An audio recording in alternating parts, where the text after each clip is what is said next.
माय wellness nature क्युअरच्या diabetes reversal प्रोग्राममध्ये आपण सहभागी झालात. आपलं खूप खूप अभिनंदन. पुढील 4-6 महिने आपण एकत्रित काम करणार आहोत आणि काही प्रश्न निश्चित तुमच्या मनामध्ये असतील, त्याची उत्तर आज आपण या व्हिडिओमध्ये देणार आहोत. सगळ्यात पहिला बेसिक प्रश्न काही मंडळींचा असा असतो की मधुमेह खरंच रिव्हर्स होऊ शकतो का? बऱ्याच लोकांना तर विश्वास नाही, कारण कित्येक वर्ष आपण डायबिटीजची औषधं घेत आहे आणि आपल्याला ही माहिती आहे की आपल्याला आयुष्यभर घ्यावी लागणार आहेत. त्यामुळे साहजिकच पहिला प्रश्न असा असतो की मधुमेह खरंच बरा होऊ शकतो का? माझी औषधं खरंच बंद होऊ शकतात का किंवा कमी होऊ शकतात का? याचं उत्तर असं होय. टाईप 2 डायबिटीजबद्दल आपण बोलतोय. टाईप 1 डायबिटीज जो अनुवंशिक येतो त्याच्याबद्दल आपण बोलत नाही, ज्याच्यामुळे शरीरामध्ये इन्शुलिन तयारच होत नाही त्यांच्याबद्दल आपण बोलत नाहीये. टाईप 2 डायबिटीज किंवा ज्याला मधुमेह आपण म्हणतोय, अशा रुग्णांमध्ये योग्य आहार, नियम, वजन नियंत्रण ठेवणे, पुरेशी झोप घेणे, ताणतणावाचे व्यवस्थापन करणे, योगा, प्राणायाम आणि चूर्णच्या माध्यमातून आपण आपल्या जीवनशैलीमध्ये जर योग्य परिवर्तन घडलं तर निश्चितच आपल्याला डायबिटीज रिव्हर्स करता येतो. आपलं उद्दिष्ट पुढच्या 6-6 महिन्यामध्ये 4-6 महिन्यामध्ये आपण GTT पर्यंत पोहोचायचं, म्हणजे ग्लुकोज टॉलरन्स टेस्ट पर्यंत पोहोचायचं आणि ही टेस्ट आपली सकारात्मक आली पाहिजे, पॉझिटिव्ह आली पाहिजे, जेणेकरून आपल्या शरीरामध्ये साखर पचवण्याची क्षमता विकसित झालेली असेल तर निश्चितच योग्य मार्गदर्शनाच्या माध्यमातून डायबिटीज रिव्हर्स होतो. काही एक्सेप्शनल केसेस असू शकतात, खूप कॉम्प्लिकेटेड केसेस असू शकतात की ज्याच्यामध्ये जर आपल्याला लाईफस्टाईलमध्ये बदल नाही घडवता आला तर निश्चितच काही उपयोग होणार नाही. परंतु बहुतेक रुग्णांमध्ये हे पाहिलं गेलंय की डायबिटीज रिव्हर्स होतो. म्हणूनच WHO असेल, ICMR असेल किंवा अमेरिकन डायबिटिक असोसिएशन, जे पूर्वी मान्य करत नव्हते, आता ते मान्य करतात की लाईफस्टाईल सुधारणा केली तर निश्चितच डायबिटीज रिव्हर्सल होतो. त्यांना हा शब्द वापरला जातो रेमिशन, राईट. आपण सामान्य भाषेमध्ये रिव्हर्स हा शब्द वापरतो. दुसरा प्रश्न काही रुग्णांचा असा असतो की प्रत्येक मधुमेह व्यक्ती जो आहे किंवा रुग्ण जो आहे ह्याचा डायबिटीज बरा होतो का? तर नाही. प्रत्येक रुग्णांची परिस्थिती वेगळी असू शकते, राईट. एखाद्या व्यक्तीचा कालावधी वेगळा असू शकतो, स्वादुपिंडाची स्थिती वेगळी असू शकते, त्याची कार्यक्षमता वेगळी असू शकते, आपली जीवनशैली काय आहे, आपलं वजन किती आहे, वय किती आहे, अशा गोष्टींवरती डायबिटीज रिव्हर्सल प्रोग्राम हा अवलंबून असू शकतो. पण बहुतेक रुग्णांमध्ये चांगला परिणाम आढळतो. लक्षात घ्या, एखाद्या व्यक्तीला समजा 2 किंवा 3 गोळ्या सुरू आहेत किंवा गोळ्या सुद्धा सुरू आहेत आणि इन्शुलिन सुद्धा सुरू आहे, आणि समजून घ्या की काही महिन्यांच्या जीवनशैलीच्या सुधारणानंतर जर त्यांचं इन्शुलिन बंद होत असेल आणि फक्त गोळ्यांवर येत असतील तर ते पूर्णतः रिव्हर्सल जरी नाही मानलं गेलं तरी काही कालावधीसाठी किंवा काही अंशी त्यांनी रिव्हर्स तर केलेलंच आहे. कदाचित काही लोकांना GTT पर्यंत नाही पोहोचता येणार, म्हणजे ग्लुकोज टॉलरन्स टेस्ट पर्यंत नाही पोहोचता येणार, परंतु त्यांच्यामध्ये जर समजा औषधाचं प्रमाण कमी झालं तर हे सुद्धा रिव्हर्सच मानायला हरकत नाहीये आणि त्याचा चांगलाच परिणाम, सकारात्मक परिणाम त्यांच्या जीवनावरती निश्चित दिसून येईल. आता तिसरा प्रश्न असा आहे की डायबिटीज रिव्हर्सल प्रोग्राममध्ये कुठल्या व्यक्तीने सहभागी घेतलं पाहिजे? तर टाईप 2 डायबिटीज ज्या व्यक्तीला आहे, राईट, त्याच व्यक्तीने याच्यामध्ये सहभाग नोंदवला पाहिजे. दुसरी गोष्ट, ज्यांना जीवनशैलीमध्ये सुधारणा करून घेण्याची मानसिक तयारी आहे त्याच व्यक्तीने या प्रोग्राममध्ये समाविष्ट व्हायचं आहे. कारण आपण जे चूर्ण देतो ते 10 पद्धतीची चूर्ण आहेत, जे तुम्हाला मिश्रित करून जेवणाच्या अगोदर घ्यायची आहेत, दोन्ही जेवणाच्या अगोदर घ्यायचे आहेत. तर चूर्ण 50% काम करणार आहे आणि 50% काम कशामुळे होणार आहे? आपल्या जीवनशैलीतील सुधारणांमुळे होणार आहे. योग्य आहार, विहार, व्यायाम, झोप, प्राणायाम, योगा यांच्या माध्यमातून आपण 50% काम करणार आहोत.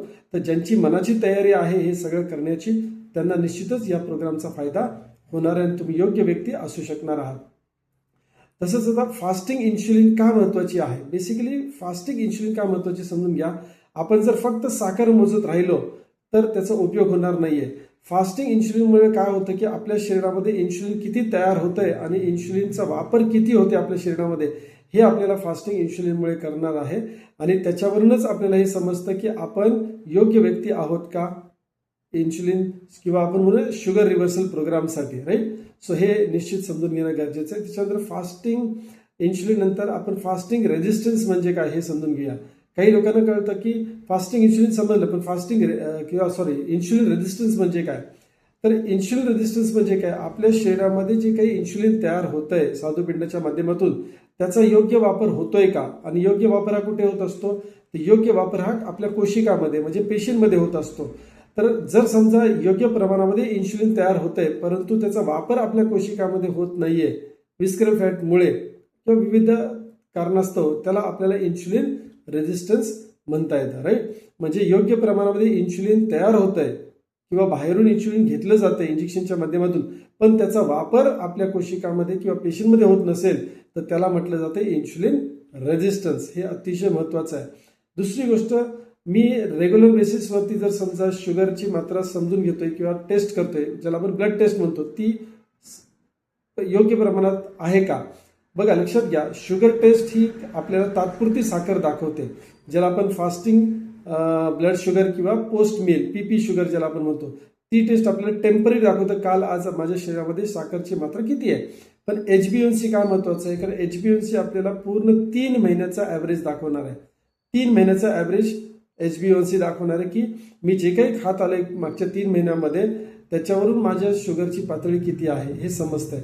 दुसरी गोष्ट, GTT ग्लुकोज टॉलरन्स टेस्ट सुद्धा महत्वाची आहे का. येस, आपण जे पुढचे 4-6 महिने जे एकत्रित कार्य करणार आहोत, एकत्रित काम करणार आहोत तुमच्या शुगर रिव्हर्सल प्रोग्रामसाठी, ज्याला आपण डायबिटीज रिव्हर्सल प्रोग्राम म्हणतोय, त्याच्यामध्ये आपण जी पथ्यपाणी पाळतोय, राईट. म्हणजे काय खायचंय, कधी खायचंय, किती खायचंय, किती वेळा खायचंय, व्यायाम कोणता करायचा आहे, मला इतर कोणती औषधं सुरू आहेत, इतर कोणता आजार आहे, झोपेचं प्रमाण कसं आहे वगैरे, हे सगळं आपण जर सुरळीतपणे करत चाललोय तर आपल्याला शेवटचा टप्पा गाठायचा आहे, तो म्हणजे काय, GTT ग्लुकोज टॉलरन्स टेस्ट. ही टेस्ट केल्यानंतर, म्हणजे ही टेस्ट बेसिकली काय, आपल्याला 4-6 महिन्यानंतर सगळी आपली मेडिकलची औषधं बंद झाल्यानंतर, आणि ही स्वतःहून औषधं कमी किंवा बंद करायची नाहीये, तुमच्या डॉक्टरांच्या सल्ल्यानुसारच तुम्हाला ही औषधं कमी किंवा बंद करता येतील. आम्ही तुम्हाला सपोर्ट करणार आहोत तुमची जीवनशैली सुधारण्यासाठी, बरोबर आहे. तर समजून घ्या, एवढं सगळं केल्यानंतर आपण सप्लिमेंट चूर्ण सुद्धा बंद केलेलं आहे, डॉक्टरांनी तुमची औषधं सुद्धा बंद केले. त्याच्यानंतर 1 महिन्याच्या गॅप नंतर कोणतीही औषधं सुरू नाहीयेत, कोणतेही चूर्ण सुरू नाहीये. आपली शरीर नैसर्गिकरित्या आपल्या शरीरामधल्या साखरेची मॅनेजमेंट करते किंवा त्याचा निचरा होतोय असं म्हणूया. त्यावेळेला आपल्याला GTT करायची, म्हणजेच काय की 75 ग्रॅम ग्लुकोज किंवा साखर आपल्या शरीरामध्ये सेवन करायचंय. ते आमच्या मार्गदर्शनामध्ये होणार आहे. आणि ते सेवन केल्यानंतर 2 तासानंतर आपल्याला ब्लड शुगर बघायचे, तपासायचे. आणि त्यामध्ये जर ही ब्लड शुगर जर आपल्या 200 रिडिंगपेक्षा कमी आली तर समजून घ्यायचं की आपण GTT टेस्ट जी आहे ही पास केलेली आहे. म्हणजे आपल्या शरीरामध्ये आता एवढी क्षमता आहे की एवढी साखर एकत्रित खाल्ल्यानंतर सुद्धा ती पचवतीये, किंवा आपल्या साध्या भाषेत म्हणूया की शरीरामध्ये ती साखर खपतीये किंवा मॅनेज होतीये. याला म्हणायचं GTT पॉझिटिव्ह. आणि आपला अंतिम उद्देश तो आहे की आपल्याला GTT पॉझिटिव्ह किंवा GTT टेस्ट पास करायचे. आता चालू असलेलं इन्शुलिन किंवा मधुमेहाच्या गोळ्या बंद होतात का किंवा करता येतात का. काही रुग्णांमध्ये या औषधांची गरज बऱ्यापैकी कमी होऊ शकते किंवा बऱ्याच औषधांचा आपण काय करू शकतो, सेवन बंद करू शकतो. कशामुळे, हे डॉक्टरांच्या सल्ल्यामुळेच करायचे, पण त्याच्यासाठी आपण काय करतोय, योग्य आहार विहार हे सांभाळतोय. व्यायाम असेल, झोप असेल, बरोबर आहे, प्राणायाम असेल, योगा असेल आणि मेडिटेशन असेल, ह्या सगळ्यांच्या माध्यमातून आम्ही तुम्हाला गाईड करणार आहोत, राईट. सो आमचं काम आहे तुम्हाला मार्गदर्शन करणं, आणि मार्गदर्शनाच्या बरोबर जे 50% कार्य आहे ते आपलं चूर्ण काम करेल, जेणेकरून आपल्या शरीरामध्ये जे इन्सुलिन रेझिस्टन्स तयार झालेला आहे किंवा बीटा सेलच्या माध्यमातून योग्य प्रमाणामध्ये जर समजा इन्शुलिन तयार होत नसेल तर त्याच्यावरती एका बाजूला चूर्ण काम करेल, दुसऱ्या बाजूला जीवनशैली सुधारण्यामधून आपण काय करणार आहोत, इन्शुलिन रेझिस्टन्सवरती काम करून आपल्या औषधं कमी करणार किंवा बंद करणार आहोत, राईट. पण पुन्हा एकदा सांगतोय, ही औषधं बंद कोण करणार आहे, तुमचे जे वैद्यकीय सल्लागार आहेत किंवा जे डॉक्टर आहेत ज्यांनी ही औषधं सुरू केलेत तेच बंद करतील, चिंता नसावी. आता बऱ्याच वेळेला असा प्रश्न येतो की मधुमेहाच्या रुग्णांनी काय खायचंय, काय खायचं नाहीये, किती वेळा खायचंय, कसं खायचंय, बरोबर आहे. तर सगळ्यात महत्त्वाची गोष्ट, आपण सरासरी विचार करूया. सरासरी हे प्रत्येक व्यक्तीला थोडंसं मार्गदर्शन आम्ही वेगळं करणार आहोत, कारण तुम्हाला आत्ता कोणता आजार आहे, इतर कोणता आजार आहे, तुमची प्रकृती कशी आहे, वय किती आहे, तुम्ही सध्या कार्य काय करता, म्हणजे काम काय करता, शारीरिक कष्ट आहेत नाही आहेत, गृहिणी आहात की नोकरदार आहात की व्यवसाय करताय, शेतकरी आहात, ह्या सगळ्यांचा विचार करून आपण वैयक्तिक मार्गदर्शन करणार आहोत. पण एक ज्याला आपण म्हणतो ठोक ताळा किंवा थंब समजून घ्या. आपल्याला गोडाचे पदार्थ कमी करायचे, साखर तर अजिबात खायची नाही, गोडाचे पदार्थ कमी करायचे, मैद्याचे पदार्थ कमी करायचे, बेकरीची उत्पादने कमी करायचे, जंक फूड ज्याला आपण म्हणतो, फॅक्टरीमध्ये तयार झालेलं जे अन्न आहे, ते आपल्याला बंद करायचं आहे. अगदी अपवादात्मक काही कालावधीसाठी आपल्याला ते खावं लागलं तर ठीक आहे, पण हे टाळायचे आपल्याला, 100% आपल्याला टाळायचे. प्रक्रिया केलेले अन्नपदार्थ आपल्याला पूर्णपणे टाळायचे. करेक्ट आहे. कारण हे कसे आपल्याला आपल्या शरीरामध्ये आपली लाईफस्टाईल बिघडवणार आहेत, आपल्या शरीराची पचनसंस्था बिघडवणार आहेत, आपल्या मेटाबॉलिझम, शारीरिक जे काही आतमध्ये जे काही मेटाबॉलिझम होते त्याला आपल्याला बिघडवणार आहेत. तर हे सगळे आपल्याला पदार्थ टाळायचे. शक्यतो नैसर्गिक पदार्थ, घरात बनवलेले पदार्थ, ताजे पदार्थाचं सेवन आपल्याला करायचं, बरोबर आहे. आता बरेच लोक गमतीमध्ये काय म्हणतात म्हणजे आम्ही घरातच जेवण करतो, परंतु ते जर बाहेरचे हॉटेलचे पदार्थ आणून जर घरात खाणार असतील तर घरात जेवणाला काहीच अर्थ नाही. मी म्हणेन तुम्ही हॉटेलमध्ये जाऊन जेवण करा चालेल, पण घरातलं अन्न शिजवलेलं घेऊन जाणे हॉटेलमध्ये, त्या एन्व्हायरमेंटमध्ये जेवण करा. मग हॉटेलमध्ये आम्हाला जायचं कशाला आहे, पण आम्हाला ते फील करायचं, करा ना फील, काही अडचण नाही आहे. कसं बघा, घरात बनवलेला पदार्थ आपण हॉटेलमध्ये जाऊन खायचा, पण तिथे मग काय मागवायचं, तर तुम्ही सरबत मागवू शकता, सॅलड भरपूर मागवू शकता, लोणचं मागवू शकता, बरोबर आहे, फ्रुट्स मागवू शकता कट केलेले, किंवा ज्यूस मागवा. ज्यूस ॲक्च्युली नाही पिला पाहिजे. फ्रुट्स खाताना, फळं खाताना आपण पूर्ण फळं सेवन केलं पाहिजे. पण कधीतरी एखाद दिवस आपण हॉटेलमध्ये जाऊन अन्नाचं सेवन करायचं ठरवलंय, तर आपण घरचं अन्न जाऊन तिथे खाऊया. दाल खिचडी खा चालेल, बरोबर, सॅलड भरपूर खा, तिथे फ्रुट्स खा, एखाद्या वेळेला ज्यूस हॉटेलमध्ये घेऊन जाऊन खाल्ला तर पिला तर हरकत नाही आहे, बरोबर आहे. सो आपल्याला प्रक्रिया केलेले फॅक्टरीमधले पदार्थ पूर्णपणे टाळायचे आहेत. आता बऱ्याच वेळेला असं होतं की मी फळे खायची का, किंवा कोणती फळे खायची, तर समजून घ्या, पपई, सफरचंद आणि पेरू ही फळं तुम्ही भरपूर प्रमाणामध्ये खा, काही प्रॉब्लेम नाही आहे. शक्यतो शर्करा म्हणजे साखर जास्त असलेले पदार्थ जे आहेत हे आपल्याला टाळायचेच आहेत. ज्या वेळेला आपली ग्लुकोज टॉलरन्स टेस्ट आपण पास करणार आहोत 4-6 महिन्यानंतर, त्यावेळेला आम्ही तुम्हाला मार्गदर्शन करू की कोणती फळं तुम्हाला अधिक खाता येतील किंवा व्हरायटी कोणती अधिक खाता येतील. आणि मला असं वाटतं की आपण आता सध्या जुलै-ऑगस्टच्या दरम्यान आहोत, तर आता तुम्ही पुढच्या आंब्याच्या सीझनपर्यंत जर व्यवस्थित सगळा प्रोटोकॉल आपला फॉलो केला तर निश्चित तुम्हाला पुढच्या येणाऱ्या सीझनमध्ये आंबे खाता येतील. मार्च-एप्रिल नंतर आंबे खाता येतील, बरोबर आहे. तोपर्यंत आपल्याला हे पथ्यपाणी पाळणं गरजेचं आहे. ज्यूस घ्यायला नको आहे. एखाद वेळेला ज्यूस घेतला ठीक आहे, पण रेग्युलर जर समजा मी ज्यूसच घेत असेल तर फायबर आपल्या शरीरामध्ये जाणार नाही आणि त्याचा आपल्याला फायदा मोठ्या प्रमाणामध्ये घेता येणार नाही. किती वेळा अन्नाचं सेवन करायचं आहे, बरं, दिवसातून 2 वेळेला आयडियली आपल्याला अन्नाचं सेवन करायचं आहे. कशासाठी लक्षात घ्या, 2 वेळेला आपण कुठलाही पदार्थ ज्या वेळेला जिभेवरती ठेवतो त्यावेळेला होतं काय की स्वादुपिंडाच्या माध्यमातून लगेच इन्शुलिन तयार व्हायला सुरू होतं आणि एका वेळेला 15 ते 17 युनिट तयार होतं इन्शुलिन. आपण वारंवार जर खाल्लं तर वारंवार इन्शुलिन तयार होणार आहे. म्हणजे मी असं म्हणतो की एक थोडेसे 4 फुटाने फक्त मी तोंडात टाकले किंवा खडीसाखर तुम्ही खाणार नाही, पण एखादा चवीचा पदार्थ कुठलाही मी जस्ट तोंडात ठेवला तर लगेच इन्शुलिन तयार व्हायला सुरू होतं आणि ते 15 ते 17 युनिट तयार होतं. 40 मिनिटं आपलं स्वादुपिंड त्याच्यासाठी काम करत असतं. मग अनावश्यक असताना सुद्धा इन्शुलिन तयार होणार आहे, जे आपल्या शरीरासाठी योग्य नाही आहे. त्याचं रूपांतर पुन्हा एकदा आपल्या चरबीमध्ये होणार आहे किंवा ज्याला विस्कल फॅट म्हटलं जातं. त्यामुळं 2 वेळेलाच जेवण करायचं आहे.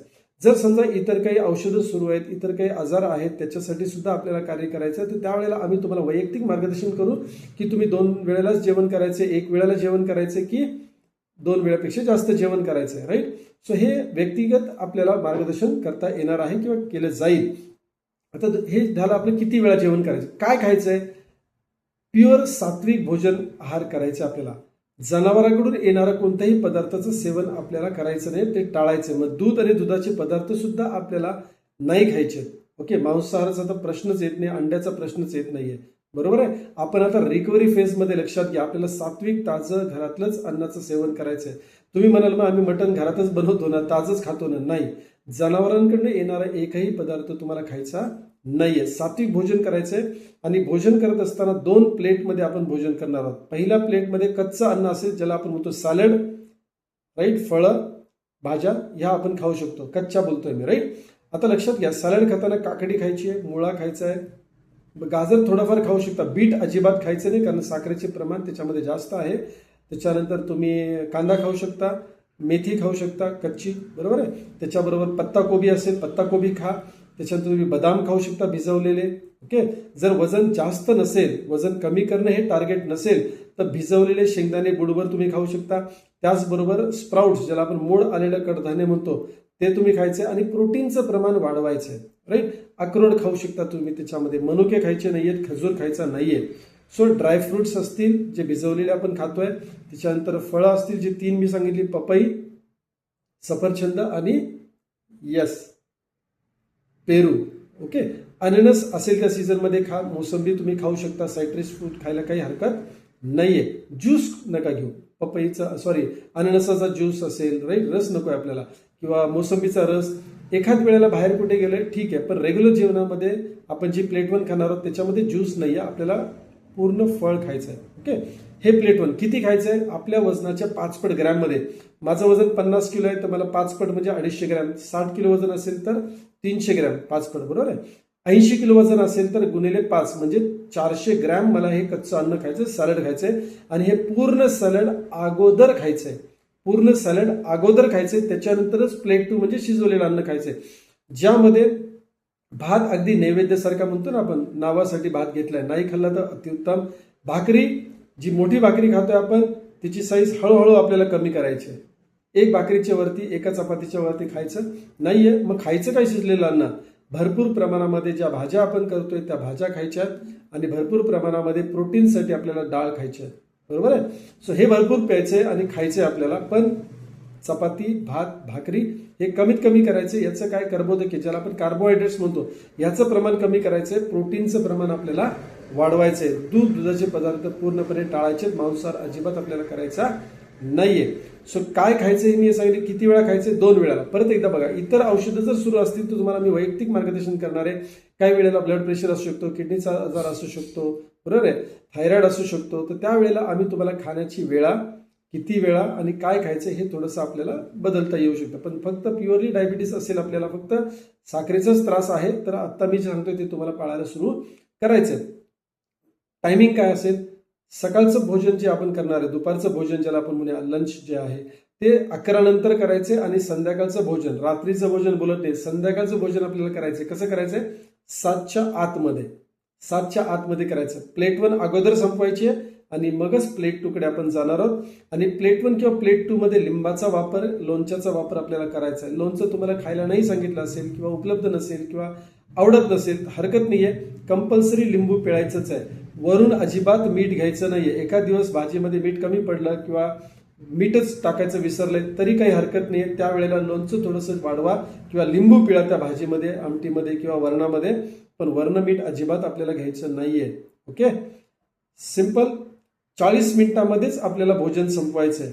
40 मिनिटाच्या पुढे आपलं भोजन गेलं नाही पाहिजे, जात नाही, पण मी तुम्हाला सांगतोय का, कारण 40 मिनिटाच्या पुढे तुम्ही गेलात की स्वादुपिंडाची प्रक्रिया परत एकदा सुरू होते आणि 15 ते 17 युनिट परत तयार होणार आहे. 15 ते 17 युनिट परत तयार होणार, जे पूर्ण एक भोजन पचवण्यासाठी आवश्यक असतं. आणि विनाकारांचं इन्शुलिन जर आपल्या शरीरामध्ये तयार होत असेल तर ते आपल्यासाठी काय आहे? घातक. लक्षात घ्या, ते विस्कल फॅटच्या स्वरूपामध्ये शरीरामध्ये साठतं आणि त्याचा आपल्याला विपरीत परिणाम सहन करावा लागतो. 2 वेळेला आहार घेणार आपण, जेवण करणार. इतर वेळेला चहा, कॉफी, असं सरबत बिरबत, कोल्ड्रिंक बिल्ड्रिंक अजिबात काही घेणार नाहीये. 2च वेळेला आपण जेवण करणार आहोत. पुन्हा एकदा सांगतोय की डॉक्टरांची इतर औषधं जर काही चालू असतील तर त्यावेळेला आम्ही तुम्हाला केस टू केस व्यक्तिगत वेगळं मार्गदर्शन देखील करणार आहोत. मी आत्ता बोलतोय की फक्त आपल्याला डायबिटीसचं औषध सुरू आहे आणि इतर कोणताही त्रास नाहीये, तर हे आपल्याला पाळायचं आहे. ठीक आहे, काय खायचे सांगितलंय, किती खायचे सांगितलंय, बरोबर आहे, किती वेळा खायचं सांगितलंय आणि केव्हा खायचं म्हणजे वेळा सुद्धा सांगितलंय. किती वेळा नाही, किती वाजता, तेही मी तुम्हाला क्लिअर केलेलं आहे. राईट. फळं जरी खायची असली तरी तुम्हाला ही जेवणामध्येच खायची आहेत, म्हणजे कच्च्या अन्नासोबतच खायची आहेत. मी वेगळ्या वेळेला फळं खातो किंवा ज्यूस पितो, थोडासा बिना दुधाचा चहा पिऊ का, कॉफी पिऊ का, अजिबात नाही. 2 वेळेलाच आपण जे काही चवीचं खायचं ते खाणार आहोत. करेक्ट आहे. ओके, पुढचा प्रश्न असा आला होता, हा, फक्त मी चाललं तर चालेल का? नाही चाललं. चाललं तर चालेल का? चालेल, पण फक्त चालणं नाही चालणार आहे. चालण्यासोबत आपल्याला व्यायाम सुद्धा करायचा आहे. बघा, दररोज जेवण झाल्यानंतर, म्हणजे दुपारचं जेवण असेल किंवा संध्याकाळचं जेवण असेल, जेवण झाल्यानंतर वज्रासनमध्ये आपण पाय पाठीमागे टाकून वज्रासनमध्ये, मांडी घालून नव्हे, वज्रासनमध्ये, बरोबर आहे. नसेल माहिती वज्रासन म्हणजे काय तर ChatGPTला टाका किंवा गुगलवर टाका, लगेच ChatGPT तुम्हाला किंवा गुगल सांगेल की वज्रासनमध्ये कसं बसायचं असतं. जेवण झाल्यानंतर जेवण करताना वज्रासनमध्ये बसलं तर उत्तमच आहे, बरोबर आहे. पण जेवण झाल्यानंतर 15 ते 20 मिनिटं आपल्याला वज्रासनमध्ये बसायचं आहे. त्याच्यानंतर आपल्याला पाय मोकळे सोडायचे, लगेच पटकन उठून चालायचं नाहीये. मुंग्या वगैरे येऊ शकतात पायाला जर सवय नसेल तर, बरोबर आहे.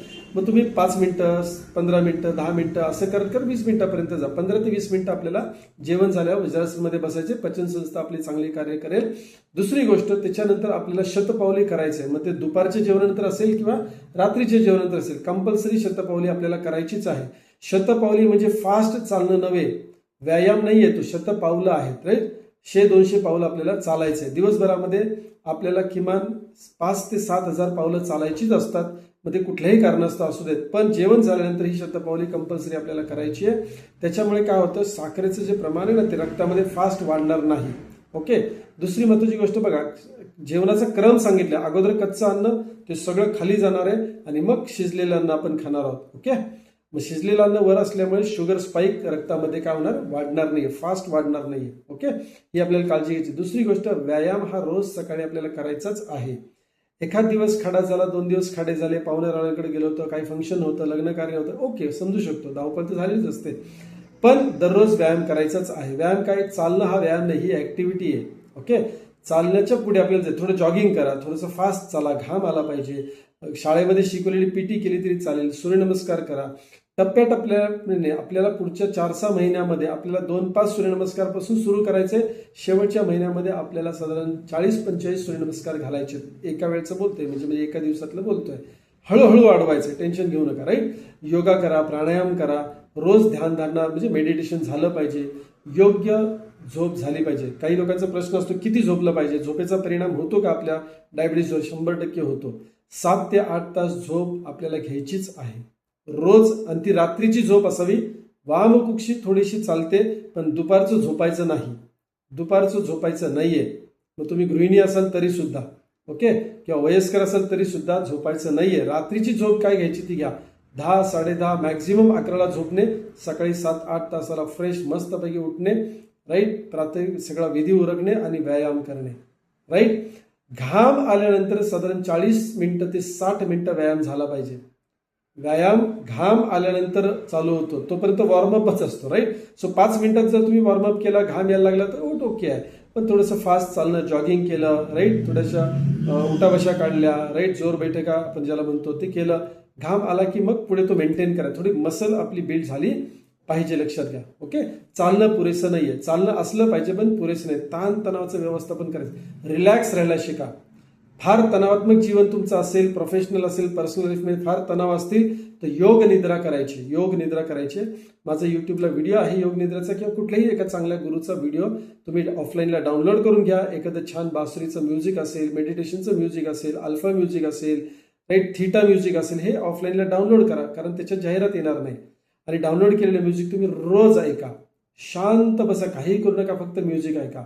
मेडिटेशन होऊन जाईल. ओके, मेडिटेशन होऊन जाईल.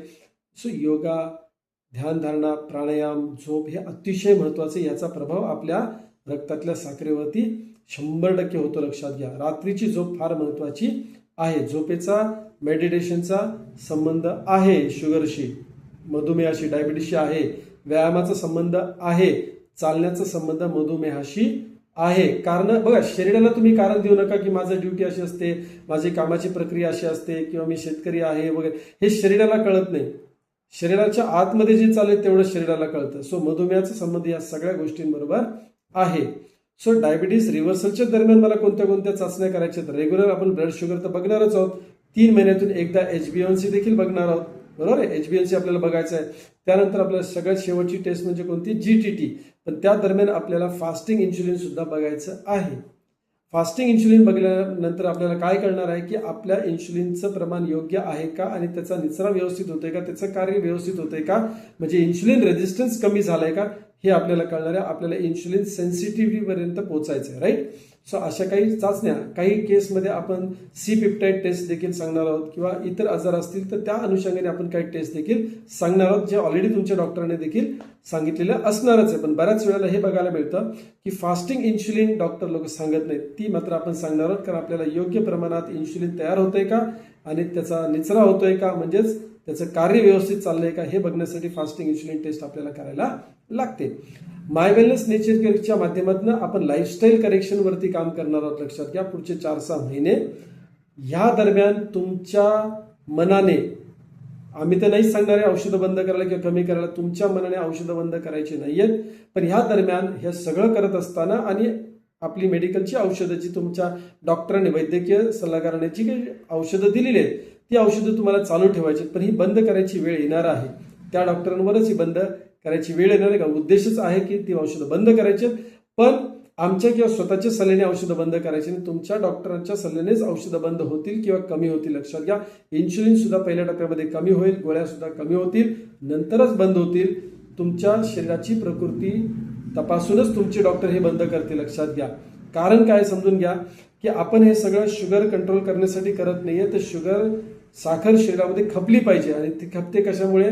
तर शुगर आपल्या शरीरामध्ये कशामुळे खपणार आहे? इन्शुलिन सेन्सिटिव्हिटी वाढवल्यामुळे, इन्शुलिन रेजिस्टन्स कमी केल्यामुळे. त्याच्यावर आपलं काम होते. कधी होणार आहे? प्रत्येक शरीर हे वेगळ्या पद्धतीने डील करू शकतं किंवा प्रत्येकाची प्रकृती वेगळी असू शकते. किती कालावधी झालेला आहे, किती साखर आहे शरीरामध्ये म्हणजे रक्तामध्ये, किती वजन आहे, काय करावं लागते, इतर कोणते आजार, याच्यामुळे औषधं तुमचा वैद्यकीय सल्लागारच कमी किंवा बंद करणार आहे. पण ती निश्चित वेळ येणार आहे. कसं कळेल? थोडीशी चक्कर आली, जास्त थकावट वाटायला लागली, साखरेची पातळी फास्ट कमी झाली तर कदाचित असं वाटू शकतं, अस्वस्थ वाटू शकतं. मग काय करायचं? पटकन थोडंसं काहीतरी खायचंय.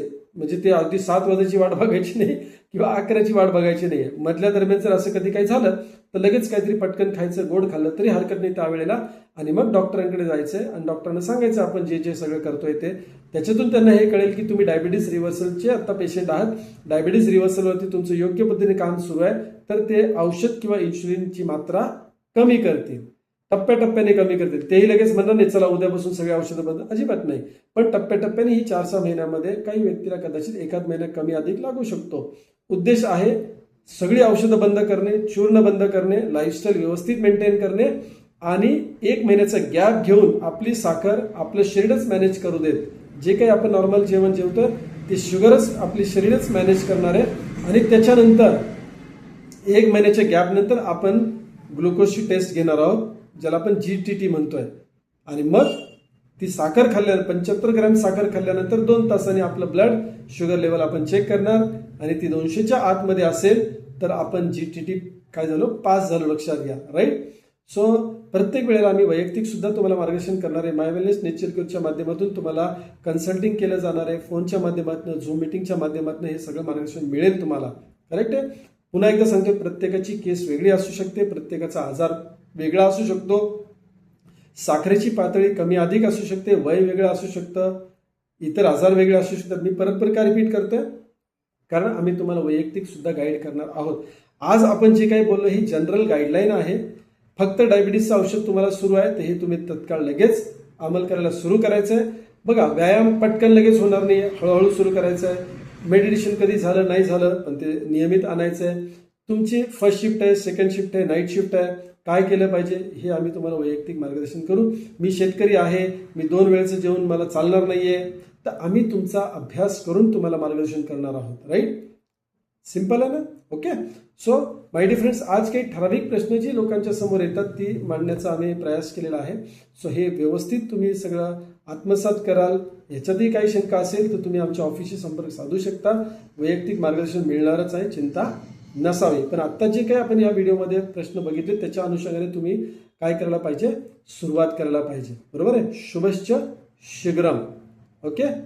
पुन्हा एकदा, वैद्यकीय सल्ल्याशिवाय औषधं कमी किंवा बंद करायची नाहीयेत. ती वेळ आपल्याला आणायचीच आहे. राईट. बिंदास राहा. ओके. मजेत राहा. सगळ्या गोष्टी व्यवस्थित आपण पुढे घेऊन जाऊया. माय वेलनेस नेचर केअरच्या डायबिटीज रिव्हर्सल प्रोग्राममध्ये तुम्ही एनरोल केलंय, तुमचं खूप खूप अभिनंदन आहे. आणि आपण निश्चितच GTT पर्यंत पोहोचायचंय, औषधं बंद करायचे. मी डॉक्टर विवेक रणवरे. मी गेल्या कित्येक वर्षांपासून लोकांच्या मनावरती कार्य करतोय. माझी PhD झाली आहे क्लिनिकल हिप्नोथेरपीमध्ये. राईट. सो मनावरती मी खूप चांगलं काम करतोय आणि तुमच्याही मनोबलावरती मी काम चांगलं करणार आहे. सो निश्चित एकत्रित पुढे जाऊया. धन्यवाद.